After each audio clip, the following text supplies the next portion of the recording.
മലയാള സാഹിത്യ തറവാട്ടിൽ ഒരേ ഒരു സുൽത്താനേ ഉള്ളൂ. അതാരാണെന്നറിയാമോ? വിശ്വവിഖ്യാത കഥാകാരനായ ശ്രീ വൈക്കം മുഹമ്മദ് ബഷീർ. ഇന്ന് ജൂലൈ 5, അദ്ദേഹത്തിൻ്റെ ഓർമ്മദിനം. പച്ചയായ ജീവിത യാഥാർത്ഥ്യങ്ങൾ ലളിത സുന്ദരമായി ഭാവനയും നർമ്മവും കലർത്തി ചമത്കാരത്തോടെ ബഷീർ കഥകൾ എഴുതി.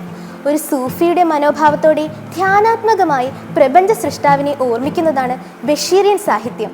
വെളിച്ചത്തിനെന്ത് വെളിച്ചമെന്ന ബഷീറിയൻ പ്രയോഗം എൻ്റെ ഉപ്പുപ്പാക്കൊരു ആനയുണ്ടായിരുന്നു എന്ന കഥയിലുള്ളതാണ്.